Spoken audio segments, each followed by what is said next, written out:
But don't look at the picture.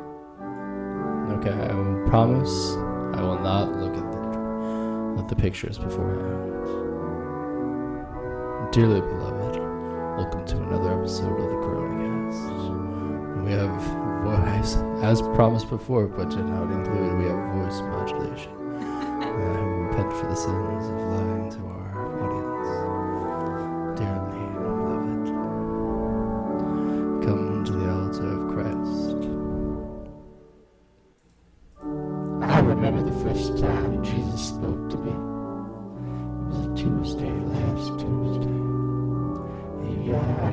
He got me down on my knees and I prayed to the Lord. Yeah, so we have audio effects now so that when I talk about... fuck. Didn't have the soundboard ready. Oh no. Oh no? Oh no. Oh no. Oh no.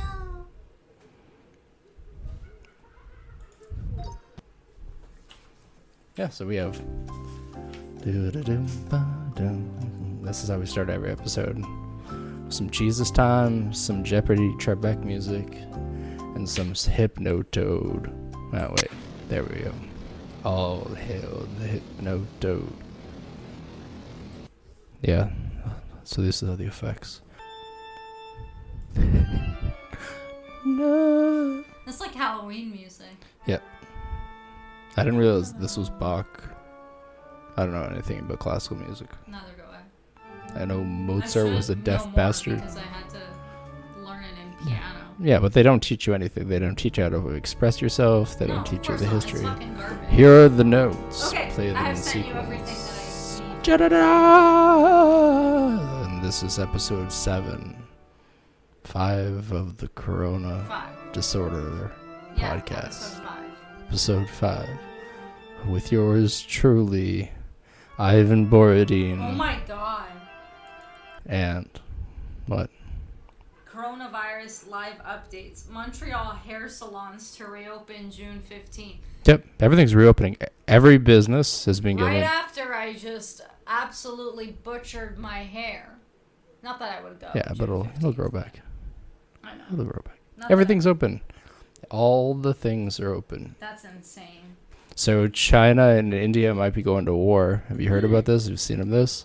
I have not heard about this. Yeah, so there was a dispute at part of their border Okay.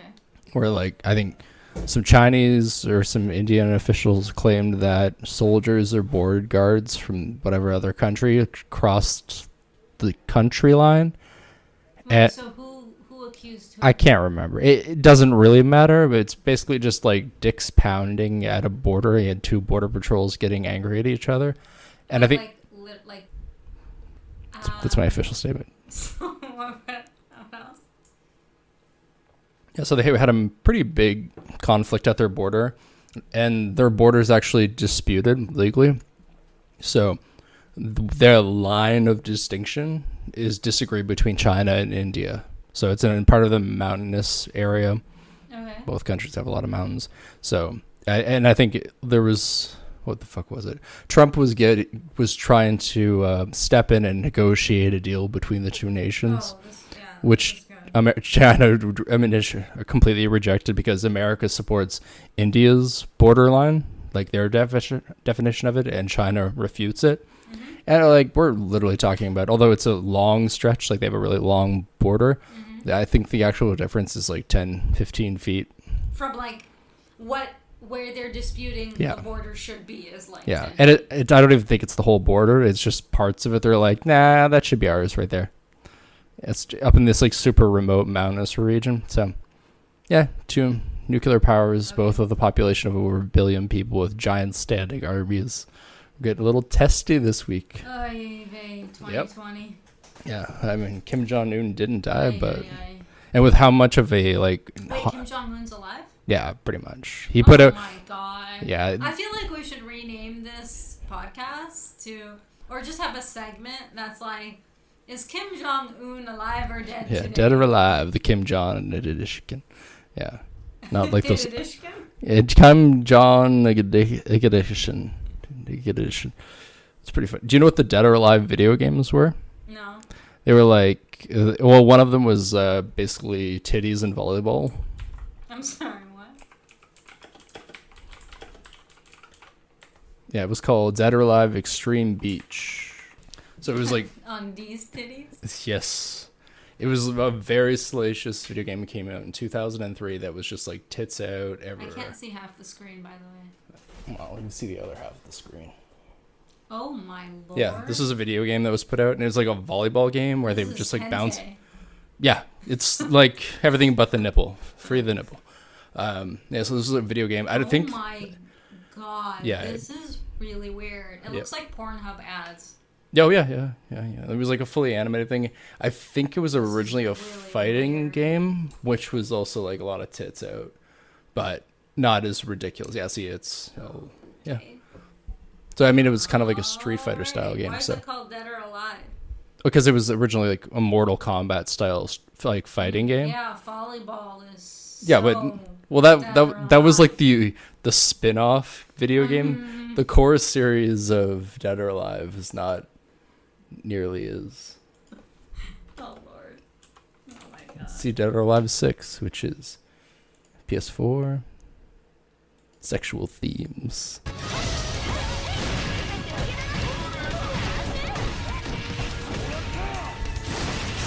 So it's not all, you know.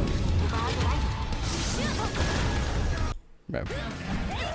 Yeah, they just in 2003 we're gonna make it all titties this time, and it's gonna be volleyball. Alrighty then. So Kim Jong-un would probably like this. He would have been a growing boy at that age, you know. Oh god. I always eating. forget how young he was. Yeah, he's only like... Okay, so can you go back to telling me why we know he's alive? Oh, he's just made some more public appearances and addresses that are pretty normal for him to give. Like oh yeah. So here's something that came out just today. Kim Jong-un launches bizarre war on sex. Promiscuity is treason. Okay. Yeah, so he's cracking out on teenage sex because, yeah. He also announced an expansion to their nuclear arms project, which is generally just a way of making him seem strong to his people, because all of his superpowers are wrapped up in their nukes. So I think it's more just to, rather than him, I mean, he probably is going to do some type of expansion of their nuclear program, but it's more to confirm his good health. I just really, yeah, for sure. The committee defines sexual promiscuity among teenagers as a treasonous act that helps the enemy to destroy our society. Yep. How does boning... I don't understand this. Well, I don't know. He stole that from white people. This is cultural appropriation. What? We started this in the 1800s. You know, if you're fucking around and you're not pure of heart and vagina, then it's, Jesus isn't going to love you as much, and it's bad. Right, but that doesn't have anything to do with an enemy. I'm stuck on the enemy destroying the society part. Yeah, but the enemy, the enemy is just the general Wouldn't fucking actually be better because then you're reproducing more North Koreans? No, because they're just having fake babies that they'd have to go kill, but it would degrade the quality of their populations. If you're having premarital sex and having children out of wedlock, those children aren't going to be as strong, and they won't be able to be as capable to fight the enemy and create the nuclear arms and keep America at bay. I stand corrected. Yeah, exactly. All right. It's evil. Going back to India, because since we were talking about China and India. Yeah. Unless you have more North Korea stuff for me. Mm-mm. Monkeys snatch blood samples of who can't talk now? Monkeys snatch blood samples of... Listen, that's alliteration right there. Of suspected COVID-19 patients in India. You made that word up, didn't you? Alliteration. Okay, scrolling down. A troop of monkeys snatched the blood samples of suspected coronavirus patients at a government hospital in the Meerut district of the North Indian state. The incident happened on Thursday when a lab assistant working with the COVID facility hospital was carrying blood samples due for testing. Yes, you do. The monkeys attacked the lab assistant and stole the sample box with the 3 samples. Okay, with the 3 samples? Yeah, so we they got monkey. What? Monkeys are hungry for blood. You gotta taste the blood. It's just, or COVID. I don't know. We need the COVID. Maybe it'll make them stronger. Yeah.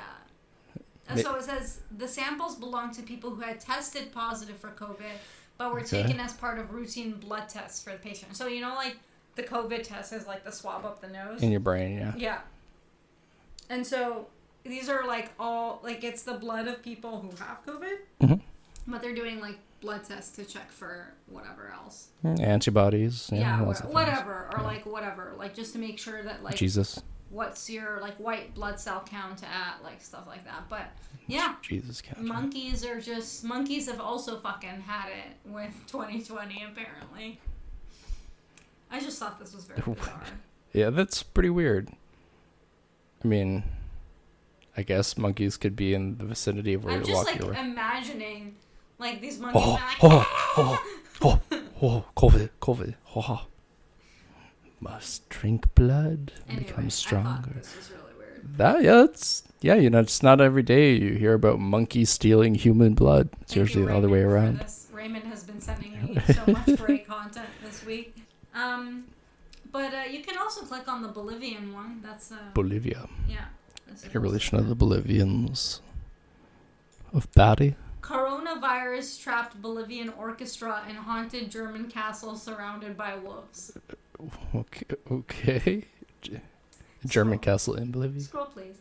This Bolivian orchestra touched down in Germany in March, expecting to perform at a festival. Days later, Germany went into lockdown, and 2 months on, all 20 musicians are still stuck on the grounds of a 15th century palace. That doesn't sound that bad. That's how Led Zeppelin made one of their best albums. They were stuck in that home.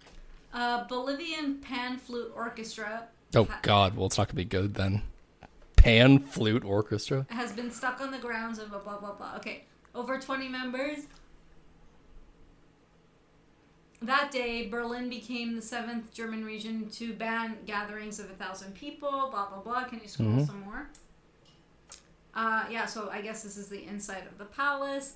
Now all 20 musicians, some of who are as young as 17, are stuck on the estate of the Reisenberg Palace, which was once home to German royalty and aristocrats.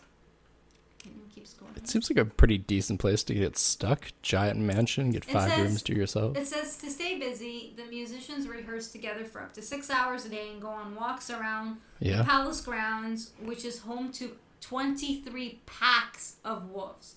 So you make friends.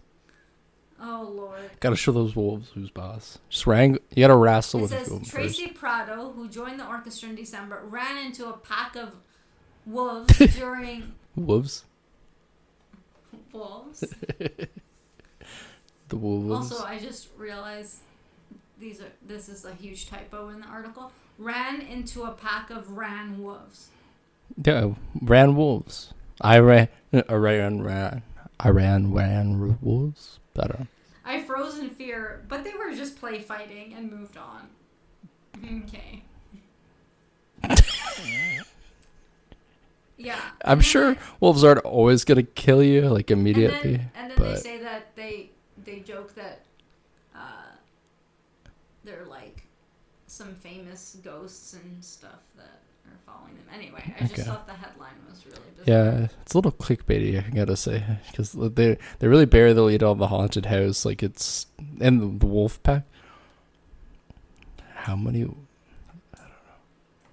I just froze. Like, why the fuck are you taking big old walks around when there are wolves around? Yeah, that's what I'm saying. Why don't you just stay on the grounds and don't go into the shrubberies that contain the wolves?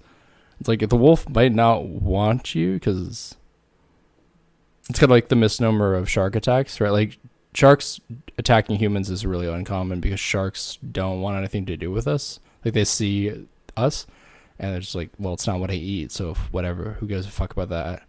Right? It's pretty uncommon. Like, unless you're bleeding, that probably attracts them more. Yeah. Or it's that time of the month, you know. I don't know. Anyway, these are the... Oh, is this them? Yeah, I guess so. Okay, pan flute orchestra time.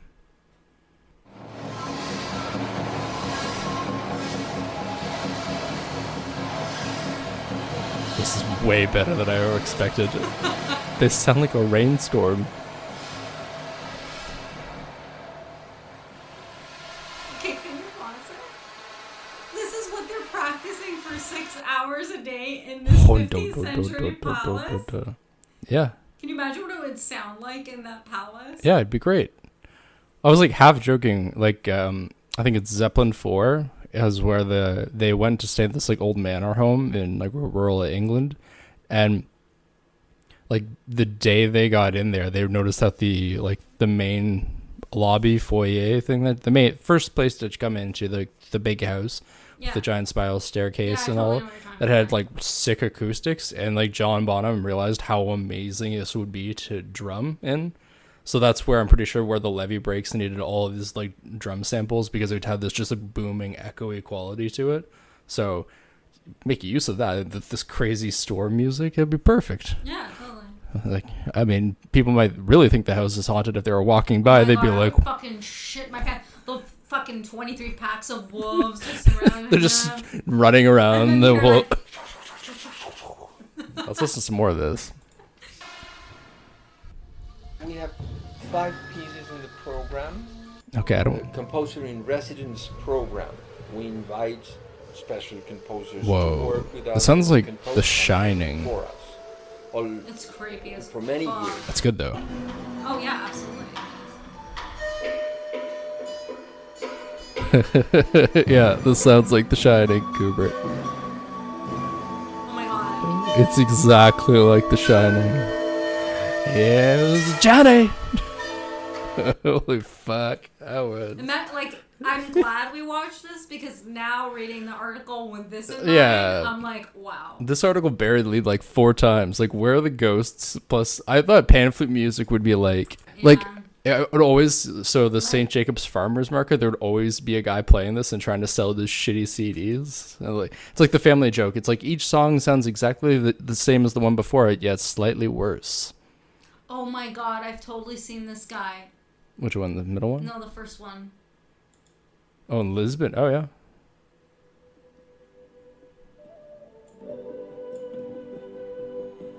Never mind, this is not what I was thinking of. Yeah, well, this isn't exactly what I think. He's playing like a recorder thing, but I guess there's lots of types of pan. No, the guy pipes? that I was thinking of in Lisbon... Yeah. The guy that I was thinking about in Lisbon is not indigenous. He's clearly Portuguese, which makes it a lot worse that he's Portuguese. He's got the headdress on. And he's got the headdress on, but only the headdress, like he's practically naked, barely has anything covering his dick. Oh my god. And he's so fat, and he's just sitting there, and he's like with his gut out, sweating in the Lisbon heat, and he's just playing shitty, racist, indigenous music, like what he thinks is, I guess, native music. Yeah. It's so bad, and I remember just sitting there looking at my dad, and I'm like, this is not a good look for the Portuguese. Like, the most prolific colonizers ever. I'm like, buddy, it's 2020. Yeah. Well, it wasn't 2020 at the time. It was 2019, but yes. Yeah, Or 2018. Yeah, that's karma for you. Yeah, their time in the sun was early, because after the Dutch came in, I think that's when I found out about the history of the East Dutch Trading Company. So it was this old giant corporation that existed. So this is how like the Dutch were able to have a foothold in Japan and probably the Middle East and probably a billion other places, because it was a company, if you valued it at today, would be in the trillions. It's like way bigger than any company exists. References is that Answers with Joe Scott. I was watching one of his videos and he talked about this, but just like it was an insane trading company. It had a standing army bigger than most nations, and it was just part of the Netherlands. It was huge, and that's how they completely traded in spices. So that's all they did. They just spices from Asia, India, and they bring them over to the West. They actually traded the island of Manhattan. The entire island of Manhattan they used to own. They traded it for an island where you could cultivate nutmeg really well. Nutmeg? Yeah, just nutmeg. Oh, yeah. You know, the stuff I've that heard you... about this. Yeah. I mean, it's definitely... I just didn't know the details and how widespread, and that it was actually... Like, if you compare it to like Apple or whatever, today's mega companies, it was bigger. Yeah. Yep. Well, cool. Pan flutes that sound like The Shining. Makes me want to rewatch parts of The Shining because I wonder if that was another level of like Kubrick's subliminal messaging in that. Because the pan flute is like a traditional. Oh yeah, and I remember that whole theory of the indigenous, like colonization and stuff. Yeah, I mean how much you want to believe that that's actually an intended theory of Kubrick, but like. I mean, I think it was too intentional. Oh yeah, I mean. A lot of the metaphors are like clearly there. Yeah, Kubrick never did anything by accident, and he never even made a mistake that became an accident. Everything was so intentional. And like, that's what I'm saying. One of the opening shots when Jack Torrance comes in and is getting acquainted with the hotel, the manager literally talks about it's like, oh, it used to be, this is based on, or this was built on an old Indian burial ground, and then all the peace pipe tobacco everywhere. Yeah, so I actually would have to go back and hear if that's like pan flutes and shit in The Shining, but it certainly sounded like the Bolivians. Yeah. Anyways. Crazy. Yeah. So that's that. So I guess as a counterpart to your incel thing, I guess this would be like, well, I mean, slightly people that crush related. Puss. Just go look at the first picture I sent you. Dude. Alt-right women are upset that alt-right women are treating them terribly. No, not alt-right women. Alt-right women are upset that alt-right men are treating them terribly. And then, I guess this was like on Tumblr or something. Sexism in my racism? Who would have thought? Yeah. It's just so funny. Yeah.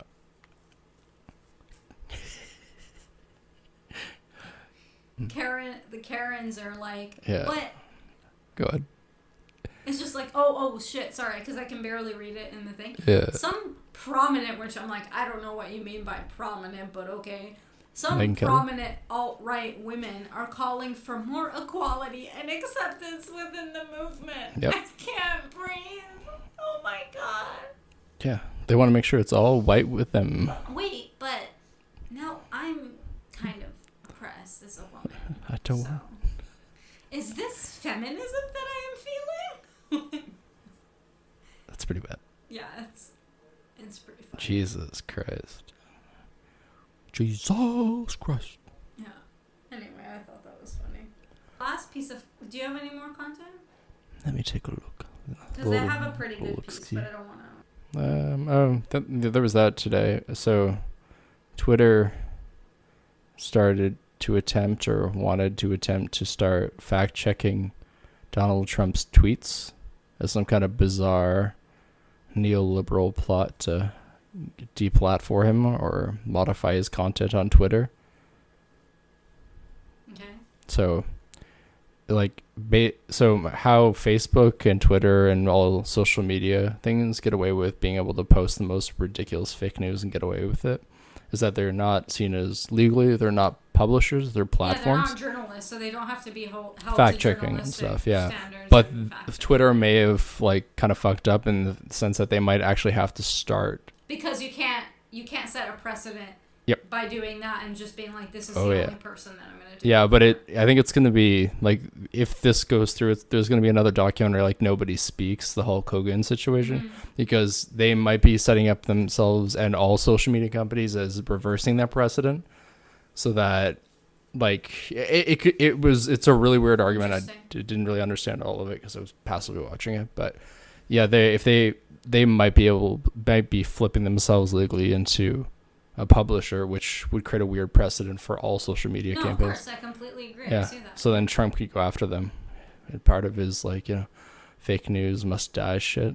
Pretty weird if Trump goes to war with Twitter, though. I mean, that wouldn't be the weirdest thing to happen in 2020, but yeah. Yeah, with the aliens coming down. Okay. Do you remember or know anything about the Barry and Honey Sherman murder in Toronto? No, it doesn't even sound familiar.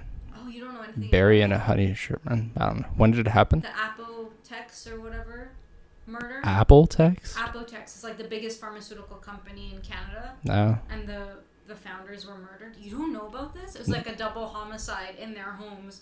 and it's been an unsolved case for years. But this happened like a couple of years ago. Yeah, though. but it's still unsolved, and the family. Yeah. So I have a really interesting Reddit update on it. Yeah. So I want to do that. Okay. Okay. So, So do you need? Okay. Have you heard about the Barry and Honey Sherman murders? I remember it being within Oakville. No.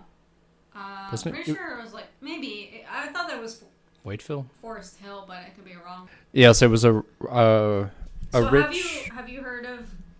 I definitely heard about the murders. I remember seeing a lot of very salacious stuff about it initially, and I didn't really give a shit because it was two rich white people from Oakville, Forest Hill. Did I say Oak Hill or Oakville?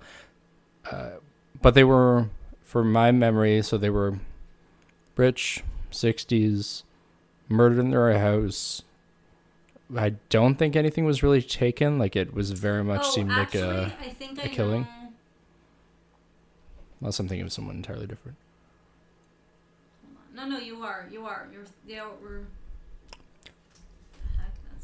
What was this called again? Oakville? No, I don't know if it was Oakville. Was it Oakville? I don't know. Well, it might not have been Oakville, but it was the GTA, and it was like an old couple, right? No, I don't think it was Oakville because... What was the murder called again? Just search Barry and Honey Sherman. Barry and Honey Sherman. It sounded like a company when you said it to me. It's like Honeyville, Oakville. No, it's Apotex is their company, which is Apotex. The biggest, not like basically generic brand pharmaceutical company in all of Canada. Whoa. So all like the generic medications that you get, it's all from Apotex, most likely. Yeah, it's when moments like that are when you realize that Canada has almost the same level of oligarchs running some shit. 100%. We just put it under, and then us. Yes, I definitely remember this. I remember these photos. I remember this guy with the old man haircut that so many people go with. I just love this haircut. It doesn't say where it is. I can't. Okay. But it was a Toronto-based thing, unsolved murders in their home, and...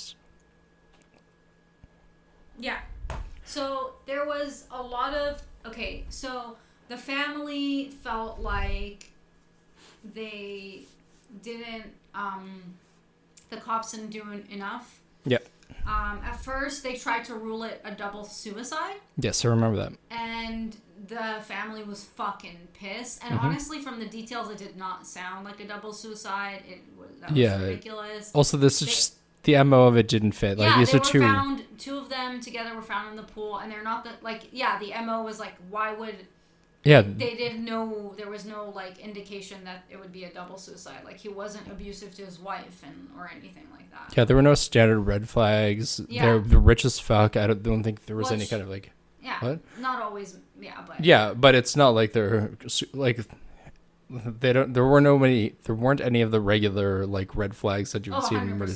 That's what I mean. Like, no, like, there was no abuse. Domestic violence. They're not poor as fucking crazy as shit. They're not super mentally ill. There were no, like, it's not like one of them had cancer or like one of these, like, COVID double murders that you hear about nowadays. Yeah. Right. Yeah. So, anyway. So that happened, and so the family, like, I guess their kids or something, decided to launch a private investigation and hire PIs and stuff. That's interesting. It's still been, but what was weirder is when I found this on Reddit, it seems like for whatever reason I honestly didn't have the time to, like, look into this in detail, but if we're interested in doing, like, a deep dive on this, I can totally do the research on that, because it is such a fucking weird case with multiple theories online about what could have happened, one of them being that it was a hit. Yeah, I heard the hit. One of the early theories I remember hearing is that the kids were suspects.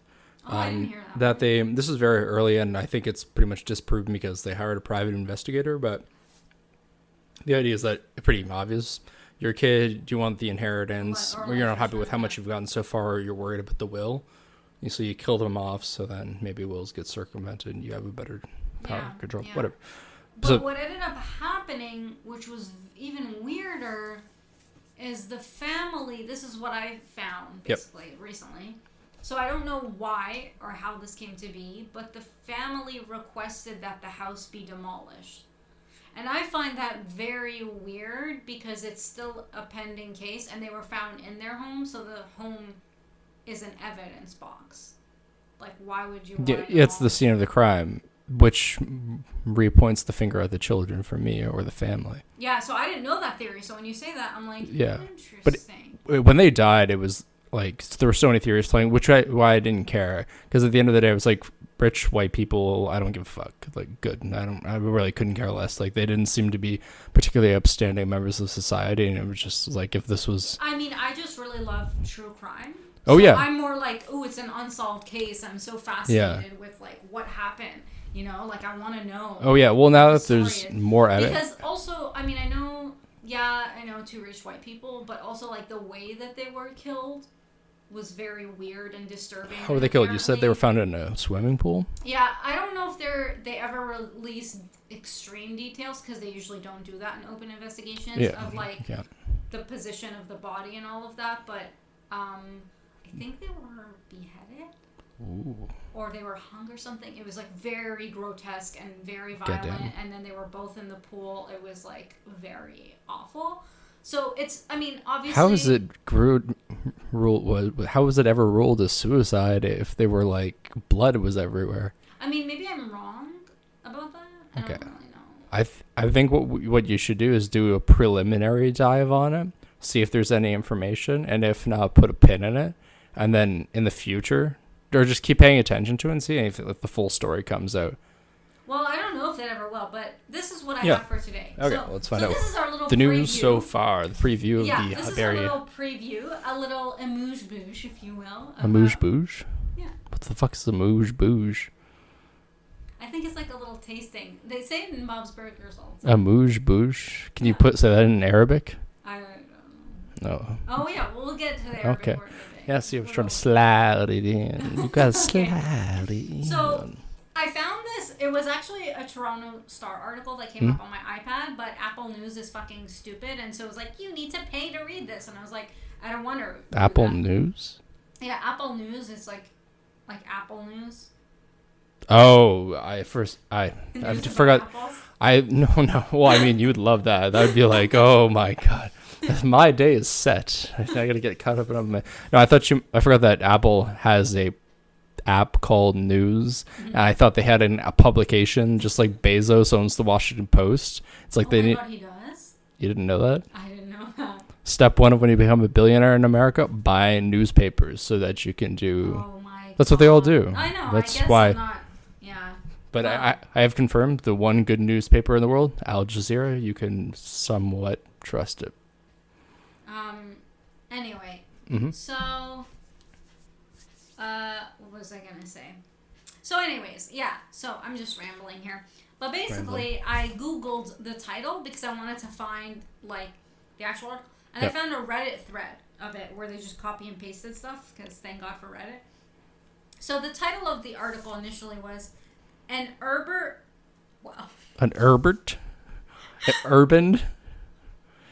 A hermit? Oh my God. A Herbert? What was the word you were trying to say? Okay, so an urban explorer, which apparently is like a thing. I didn't know this was a thing. Urban explorer?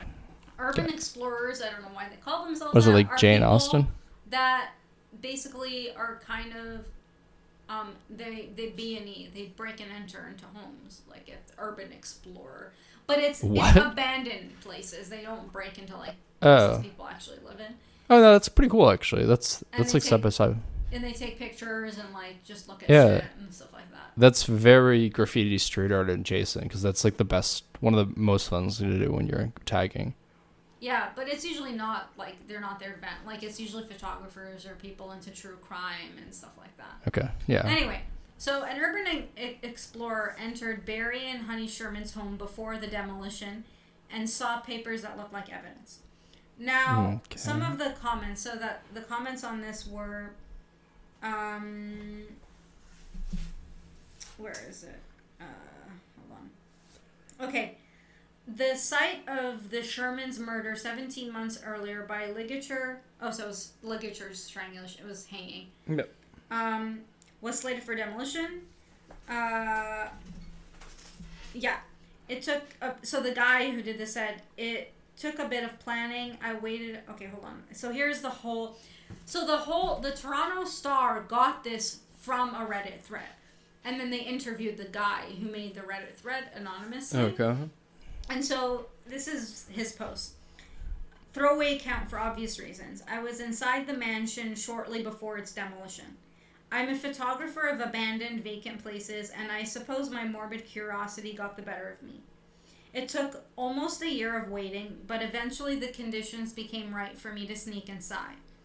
The power to the house had been cut, construction hoarding went up, and the high-tech security cameras that Toronto police, like TPS, had installed earlier around the property had all been taken down. Okay. I went alone during the day. I wasn't expecting to get inside, but I was happy to find the garage door leading to the basement was unlocked, which, for an open investigation, fucking morons. I mean, I guess they're demolishing the house. It sounds like they'd given up, and they were... I rolled it up and went inside. Not wasting any time, I rushed through the dark garage area. I knew the pool was somewhere in the basement, but I wasn't quite ready to experience that just yet, which is where they were found. Mm-hmm. I made my way up a spiral staircase leading to the ground floor instead. I had already seen the real estate photos before, so I had some idea of what to expect inside. Marble floors, nice light, a distinct 80s vibe.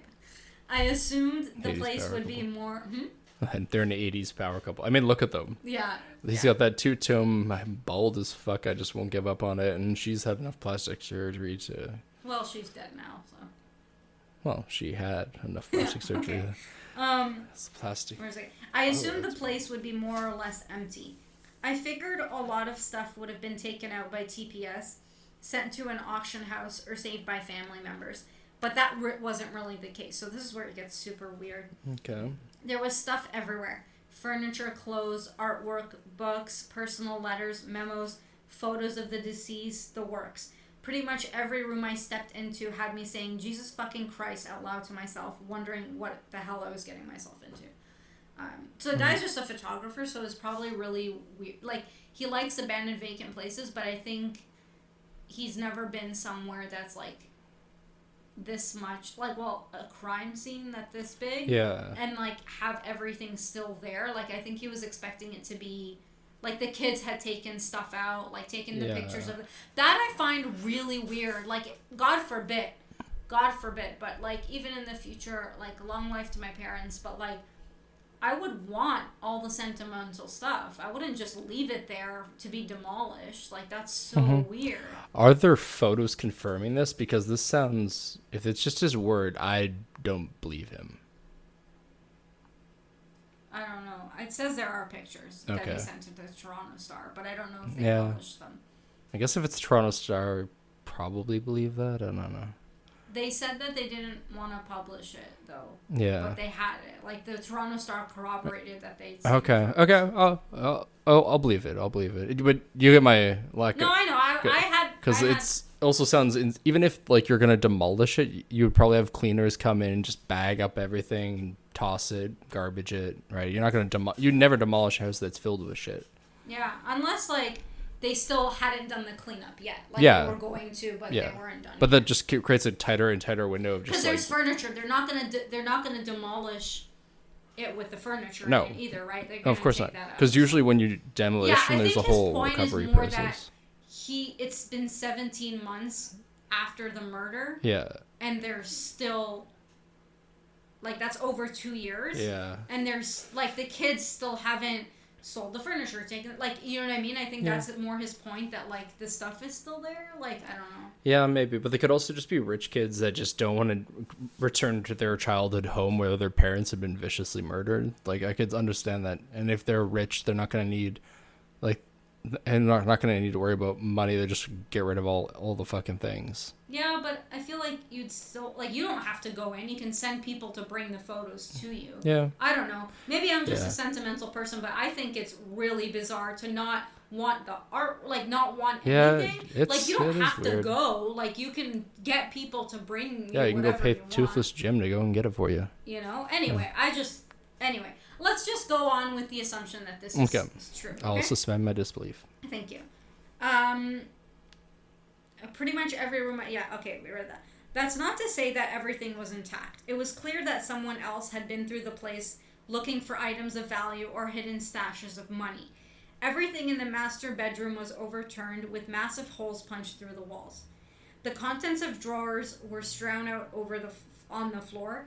The main bathroom upstairs had also been ransacked. Piles of cosmetics and clothes strewn all over the place. Okay, this is pretty funny. The sight of a messy wig is one of those things that I can't unsee. I don't know. It's just, okay. It's just a messy wig. I don't. Yeah, I'm just like, I've seen weirder things than a messy wig. I don't know. But it's not a wig. A wig is where the dead person's there. A wig, not a wig. Oh. Oh my god. I heard wake multiple times, and I was like, a messy wake. I was like, wakes usually happen at funeral homes. I mean, I've seen people who acted like messes, and rightly so, at wakes. No, a wig. Okay, a messy wig. Oh, what a horrifying vision. Anyway.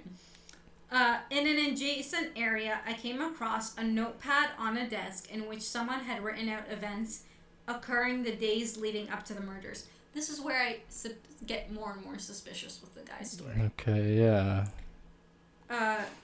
In brackets, house, close bracket, showing at 3:30 p.m. So I guess they were trying to sell their home. If we're going with that, this actually exists. Okay, yeah. Dinner at Barbarians. That doesn't even sound like someone's real last name, etc. It seems strange that such a thing would still be there and not in a room at TPS headquarters along with other items and evidence. I don't believe this guy. He faked it. He brought shit in with him. He staged the photos. Yeah. Can I continue? Oh yeah, for sure. I'm with you, but I'll continue? No. I also read this stoned last night. So. Yeah, no, it's all good. Yeah. Oh no. High as a kite. High as a kite. High. I already was like, I don't know. Like, I read this and I was like, I'm 50-50, but I'll share it with Nathan. But I'm still interested in the case in general. Like, I want to. Oh, it's weird as shit. Yeah, it was. So, this is where I'm like, really? I don't believe this. Most of the stuff in the house, including electronics, was from the 80s or 90s, and the majority of it was pretty cheap looking, some of it quite tacky. They fucking own Apotex. I don't believe this. Yeah, because he went to a fucking farmer's market and bought some old cassette tapes in a bag because they were cheap, and he's a broke artist. He's like, I'm going to set a stage right now. Anyway, yeah. Let's continue. In fact, anyway, some light came in through the garage doors, but that was about it. I did a quick run through the pool where the bodies were found. Needless to say, it isn't something I'd ever want to do again. Such terrible energy. Well, no shit. What the fuck? This guy's an idiot. The fact that... Okay, this has so many typos. The fact that I was now in complete darkness. It says the fact that was now in complete darkness. Oh, God. The typos just bolster my case. Yeah, honestly. Only made the whole scene that much more sinister. I left This is the worst fan fiction I've ever read. Yeah. I left shortly after and still get creeped out whenever I think about it. No, like, what? Like, obviously. Mm-hmm. I only took a handful of photos that day, mostly of the rooms that had been ripped apart, and a few of the areas that don't look much different than the ones depicted in the real estate listings. So I think they tried to sell the home. Not before they died, but I think they continued to try and sell it. Yeah. Because they had been murdered there, nobody wanted it. Yeah. And it's not a solved case, so no one wants it. And then I think they were just fucking demolish it. Which I guess I'm less suspicious of the kids. I mean, if we disbelieve this guy. Yeah. Because you're right. I don't think I would ever want that home. I wouldn't want it. I wouldn't want anything to do with it. It's traumatizing. It's awful. And if no one's going to buy it, then just fuck it, burn it to the ground. Yeah, which is what they do to most serial killer houses, like John Wayne Gacy, Pogo the Clown. Mm-hmm. Like, because he had, like, he stored the bodies underneath the floorboards. Oh, fuck yeah. Like, his house was for sale for a while, and I think immediately they obviously just tore it down. Also stank, but that's a side note. I can't imagine. Do you know what the neighbors of John Wayne Gacy would say when they came into his house? It's like, oh, the smell's terrible in here. I don't know. John's house just smells that way. Like, everybody, he was very friendly he would have cookouts, and he had people in his house all the time. That's creepy. And everybody in his community just thought his house smelled like shit. And then one investigator came into his house because finally, I think he was busted because he went after like one kid that could be missed. He came after one rich white kid, and he got away, and that sparked the initial investigation. Yeah. And the investigator comes into the house and immediately says, "This house smells like death. Like, I've been around dead bodies. I know what that smell is. There's dead bodies in this house." They open up his floorboards. 33 boys. Oh my god. Oh, yeah, Pogo the Clown. Anyway, yeah, I'm not sure I'd ever share them online, the photos. Yeah, fuck off. I'm still a bit rattled by the experience of it all. I'm also still wrestling with my conscience a little because I feel like I crossed a line into something that's far darker than what I'm usually interested in, both as a photographer and as a human being. Fuck off.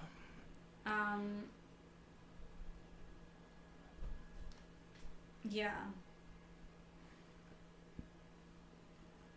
But it's funny because, there's only one person on Reddit. It was like, this is speculative garbage. And I'm like, yeah, I agree. Yeah. Thank you. Everyone else is just fucking buying it. Yeah, well, on the surface it sounds interesting, but that shit doesn't make sense at all. Yeah. And then some people are like, so this is one of the theories. Again, this is Reddit. I don't believe people, but through the grapevine, in brackets, my sister and I briefly went to school with their kids, and my parents had mutuals. I don't buy this, but that Barry was known to have many enemies. That I believe just because he is a drug dealer. Literally, like the founder of Apotex. Yeah. He allegedly had some sort of business deal with either Russian or Chinese mafia organized crime, and the deal went sour. I don't believe that. That's sensationalist bullshit. Yeah, I really don't believe that. No.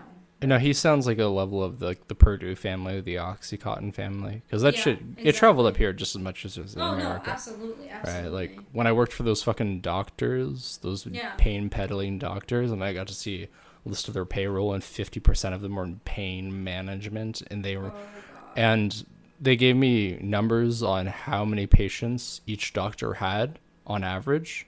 It was over 1,000. Holy shit. Just think about the number of, and they had 4 clinics, and like their whole business models, they were 2 doctors that turned businessmen. Mm-hmm. They both had like 1,200 patients themselves, primarily old people, primarily being paid. Yep, they're just drug dealers. That's what I worked for. So I worked for drug dealers, and I'm not going to say what I did because I don't want to get sued by them. Nothing illegal at all, just a fireable offense. But yeah, I mean, I think that article's that guy's totally, he faked to see. Yeah. I don't believe that there would be shit everywhere. There wouldn't be shit everywhere. If you have an investigation like that, cops are going to come in, they're going to take photos of everything, they're going to leave everything as it is, and then they're going to take everything. Yeah, you bag everything. And if shit's a mess and all over the place, like as if someone was tearing through all that stuff, they're going to catalog every piece of paper, and they're going to run DNA, fingerprints, all this shit on that. Yeah.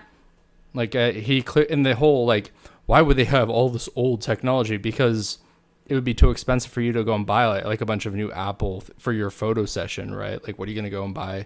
Brand new MacBooks and iPhones and scatter them around the apartment? No, you're going to go to a fucking Value Village. Oh, if you're faking it. Oh, I see your point. Because you can't, you can go and pick up a bunch of like cassette players for like 30 cents each. But if it was even like iPhones from 10 years ago, it's going to be $20, $50 each, even if they're like old pieces of shit.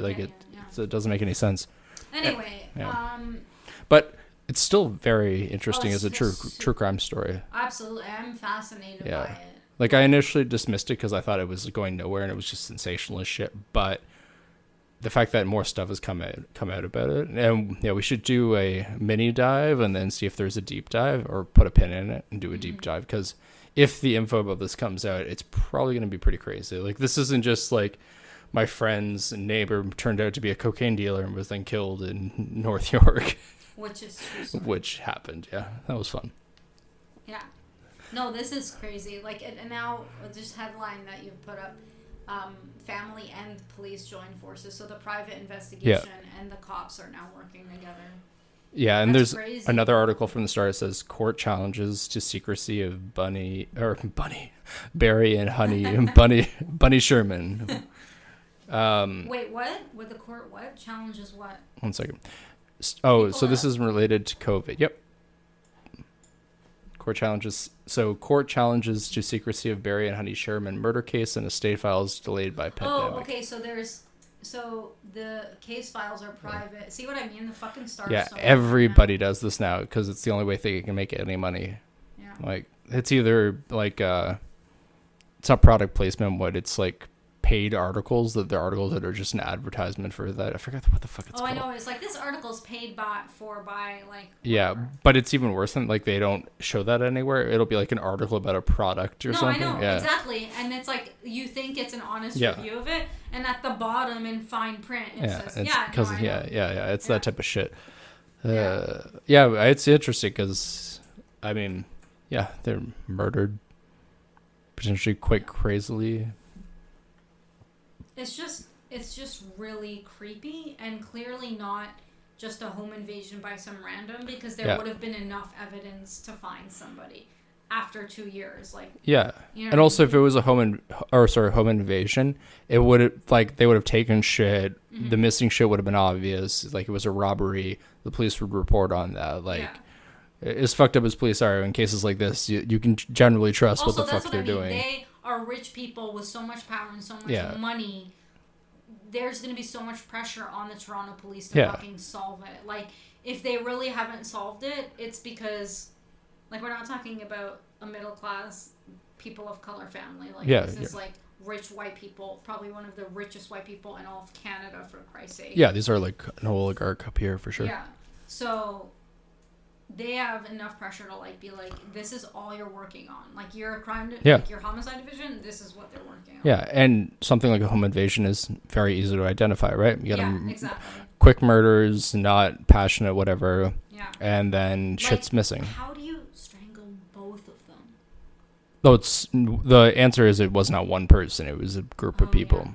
Yeah. Oh, this is so creepy. Right. Again, if you knew the whole dexterized investigation of it or whatever, like, if you were there, you could figure it out pretty easily, right? Like, it's why part of the reason why the O.J. Simpson thing was so fucked up, because he had to, like, fuck one person up and then go after the other person, yada yada yada.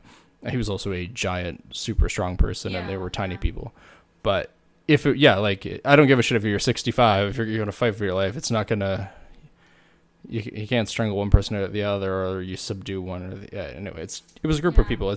My guess is, I mean, who the fuck knows the motive? But a group of at least two people came in, and or one like knocked out one of them, and then took the other person down as well. But I always thought it was, the reason I was interested in it when I first heard about it is when I found out that they were, like, he's the founder of Apotex. I just thought they were like rich. Spicy. No, because that is so political, like pharmaceutical companies. Yeah. It's like, oh my god. Yeah. Yep. Yeah. And oh dear God, can you make the monies off the drugs in Canada? Oh, 100%. And because that's the only way in the medical field to make money here. Yep. Yeah, the real money. One of the many ways. Yeah. But the most fruitful. The most lucrative. Yeah, like the most. The word I was looking for. Yeah, the richest. Because I remember talking to it was like a friend of family friends or something. It was like a doctor, because I was initially considering pre-med, which is hilarious, considering my illiterate ass was even vaguely thinking about that. And he was talking to me about what different doctors make and shit like that. Mm-hmm. And he was like, yeah, the richest doctors are dermatologists. Yeah, they make the most money. But yeah, the drugs are obviously the new real way to make all that fucking money. Yeah. through, writing prescription. Because you make money per prescription, right? In Canada? Like every time you write a script, you make a certain amount of money. Yeah, that's true. Yeah. Yeah. I mean, I don't think... Yeah. I think recommendations are higher, more. I think that's what it is. It's like if you have a deal with specific brands or something like that, or suggesting specific drugs. I'm not entirely clear on it. I don't know. Geneva. Yeah, that would be interesting. In America, it's so fucked up that doctors actually fall into this bullshit because they don't make money from pushing certain prescription drugs. They just get gifts. Like a lot of the pharmaceutical reps will just come in with free lunch, and the doctors are literally swayed by free lunch to start. That's so weird. Yeah, it's like you have. This is sources are John Oliver. He does a really great breakdown now, but he has this woman who was in the industry and quit because it was so fucked up, and because obviously they would be able to get a list of the drugs that the doctor had prescribed, and then they would pressure the doctor. They come up to me like, see, I see you're prescribing a lot of our competitors' drugs, where you should be prescribing your patients these drugs. And the woman that's doing this, and she's saying that she's doing this, is like, I have a bachelor's in political science, and I was supposed to tell doctors what to prescribe their patients. Wow. I don't see a slight problem with that. Oh, I mean, she did. She got the fuck out of it. But that's the way the industry's run, and they're not making money off of it. They're just incentivized with often pretty minor, But it's just shitty, weak bribes. It's not even like mega bribes. Which is hilarious when you think of how much money they have. It's like you're being bribed by a free lunch that you can buy for yourself. Yeah, like you're not a hungry person that like can't feed yourself. Yeah, I know. That's so weird. I know. Well, that was the bulk of what I had in terms of an interesting thing. But if you're interested, I'll do a little mini dive on it. Yeah, I do a proper dive on it because I remember the day it happened. I remember working at a job and then coming up on everything and talking about it. But it was I just brushed it off really quickly. And it also, no one talked about it after it happened. Like there was no follow-up info. Which is what I find so weird. I feel like not enough people have like paid attention to it, even though it's such a weirdly unsolved case. And for me, like so close, like it's a Toronto unsolved murder, which I always find super fascinating. So. Yeah, it's pretty fucking... I mean, these just aren't the type of people that get murdered, rich... Exactly, yeah. ...white business people, because even though they'll fuck people over, it's not... The people they fuck over, they're over there. They're not in their initial vicinity. They're punching down. Yeah. Yeah, see, these people punch down, and Hannah Gatsby punches up. That's why she's a good person, and they're terrible. But, anyway, my point is... It's like they don't like people with this much power and money can do whatever they want, right? So I like people like Jeff Bezos are still alive. I'm sure lots of people want to murder him, but you can't. Yeah, and you have security details and like shit like that. Yeah, like there's no way they don't. Like I don't believe that they don't have some kind of security in their home. Exactly, and like there's no way. If you're in this higher rung, like your enemies are other rich corporate people, and the way they're going to try to fuck you up is by fucking with your money. Yeah. Legally, they're not going to go in with a gun and fuck their life up and just like blow. Yeah. But that dude. Fake article. I don't believe any of that shit. I agree. I might believe that he broke into the house. He might have, but that's as much as I believe. And then he brought a bunch of props, took a bunch of photos because it's like I don't know. I compared it to like street art, but it's definitely just like such a shittier version of that because like you have like graffiti artists that like their art is their thing, like what they're creating or what they're putting up is their thing. But a lot of other ones it's just like where can I get. Like how high up in that building can I get? What of a cool like one of my favorite Toronto graffiti artists is called Answer, and he used to do these like really quick kind of like silhouette wispy things. Let me see if I can find a photo. I'm sorry. Yeah, here's a good one. But Ali just sent me the funniest like high text. Can I just read this to you? Yep. She's like, oh my god, bitch, I'm absolutely tripping right now. I was talking to a dude on Tinder, and when I swiped right, his profile said he was 26 kilometers away. And he asked to come over tonight, and I said no. And now his distance keeps getting lower and lower. And I know it's probably nothing, but I'm so high and so paranoid that he's coming for me. God. I was like, drink some water. Slow down on the fucking edibles. Wow, that's really nice. Yeah, so he did shitloads of these all across Toronto. He had some really nice ones in Kensington, but a lot of them were just really quick. Like, he probably do this in a minute or two, but... That's insane. Wow. Yeah, I mean, we'll just think about it. When you see guys that write like this, they're just No, I know, the whole thing's done. Wow, that's so talented. And you could tell, like, so some of them would be so quick, some of them would be half done. He'd like finish and That's be like half a face. yeah, I had to fucking run. But the first time I ever saw this is when I just moved to Toronto, just trying to get a lay of the land, and I was walking down. So I lived at like St. Michael's College at like Bay and St. Joseph, and I would walk down Bay and Bloor to go to like Eaton Center in downtown and just check shit out. And there was a big skyscraper going up around probably like Bay, Yonge, and like maybe Gerrard. I know exactly which one. And it was just big skyscraper, but totally under construction, just cement's been laid out. And this fucker got up to like the 8th floor in this construction site and just did a tag right over the top of Bay Street. It was super visible, like you could see it if you were driving, you could see it if you were walking. And it was a very full done. Earlier, not quite as good as a lot of these. He did this. He was active for. I saw new pieces the entire time I lived in Toronto, at least for the first 6 years, and then. Oh wow. So he was definitely did a lot of the stuff. He definitely had an art show too. He had like a full showing gallery. But yeah, he sometimes would do them with like burqa head wraps, which I still think the aesthetic was it's pretty fucking sick. He did one of these in Kensington Market, right around Ronnie's actually. Yeah, fun fact, on that street. But, yeah, so shout out to the old graffiti. Oh, this isn't even there. This is a J Dilla thing. They tore that down, though, recently. But where was that? This was where the Blockbuster used to be, right at Spadina and Queen. So you know where the McDonald's is at Spadina and Queen? Yeah. You know that building that used to be like, it was like McDonald's and a bunch of like shops, and shout out an old the bomb shelter used to be there, another graffiti tie-in. It was like Toronto's graffiti shop for years. Like where you buy Montana aerosol.